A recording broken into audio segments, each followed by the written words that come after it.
The city at night was a beast of its own, alive with the hum of distant traffic and the occasional wail of sirens cutting through the fog like knives. Mia Thompson stood on the cracked sidewalk outside the Rusty Anchor, her arms crossed tightly against the chill that seeped through her thin leather jacket.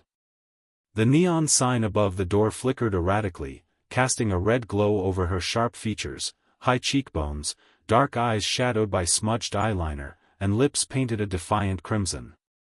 It was well past midnight, and the bar's closing time had come and gone, leaving her as the last one out after locking up.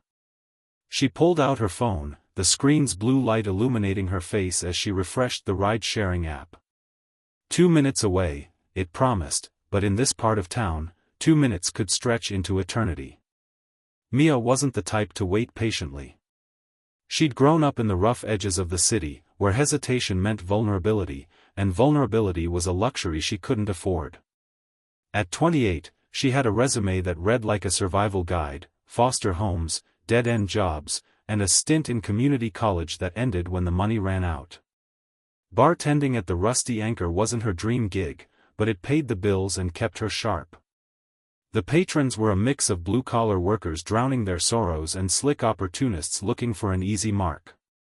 Mia handled them all with a cocktail of sarcasm and steel, pouring drinks with one hand while fending off advances with the other. "I can handle myself," she'd say to anyone who questioned her late-night shifts, and she meant it. Or at least, she thought she did. Tonight had been particularly grueling.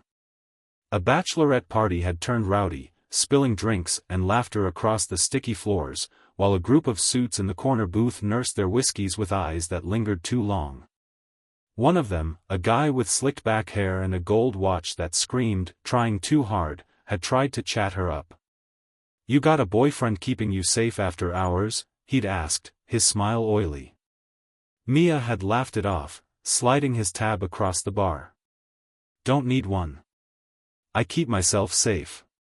But as she wiped down the counters after last call, a nagging unease settled in her gut. Maybe it was the way the street outside seemed emptier than usual, or the faint outline of a figure she'd glimpsed through the rain-streaked window earlier. She shook it off. Paranoia was for amateurs. The silver sedan finally pulled up, its headlights slicing through the mist.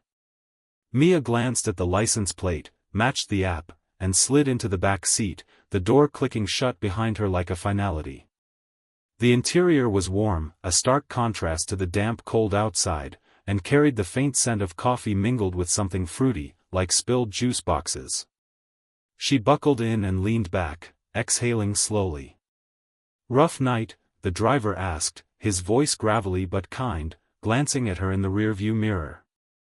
Daniel Harper was in.